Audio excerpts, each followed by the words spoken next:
So apparently someone in the Department of Let's Wreck America as quickly as we can in the Biden administration has decided we've just got too much food in this country, and the good food is the worst food. Food without endocrine disrupting chemicals must be eliminated immediately. Only wheat thins for you and some bugs.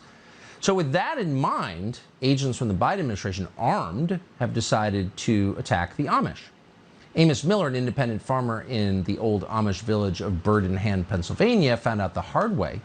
The feds say Amos isn't adhering to regulatory requirements for food production. Again, not enough endocrine disrupting chemicals. You're not using enough GMOs. So with that in mind, federal agents raided his farm. They're demanding he stop farming. They're also trying to cripple him with $300,000 in fines, an Amish farmer.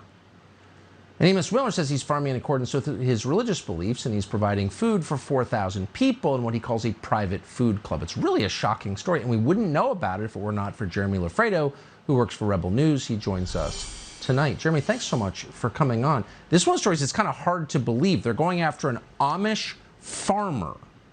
Who are they exactly?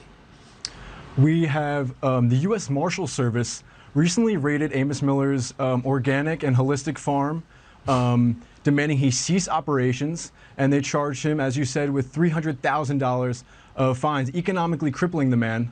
And what's happening is you have the armed federal agents are demanding he stop food production because of the meat, and you have him saying, well, you know what, I want to keep farming. So you have this back and forth between the giant empire of the U.S. federal government and this tiny little farm in Bird in Hand, Pennsylvania.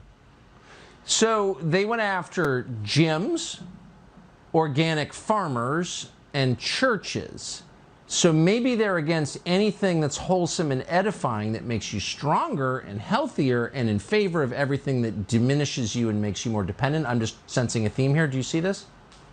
Yeah, and another thing the community says is that they're coming after Amos to set an example.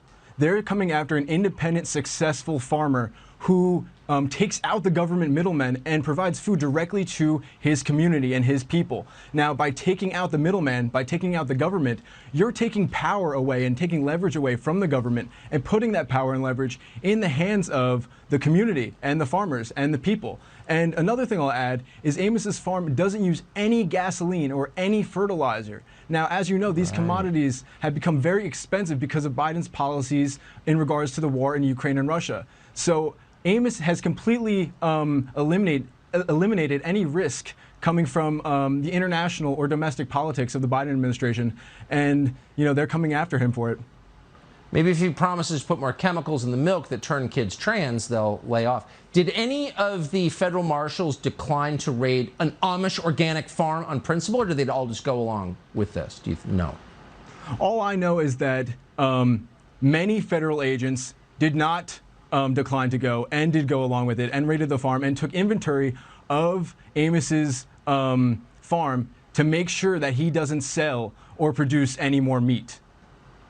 We're for law enforcement, broadly speaking, but there's such a thing as conscience, okay? And they should not have gone along with this. When they tell you to raid an organic Amish farm, that's when you bow out, okay? I would say. And Jeremy, I appreciate your story that you did. It's shocking to believe it's real, but it is. We're thankful that you came. Thank you.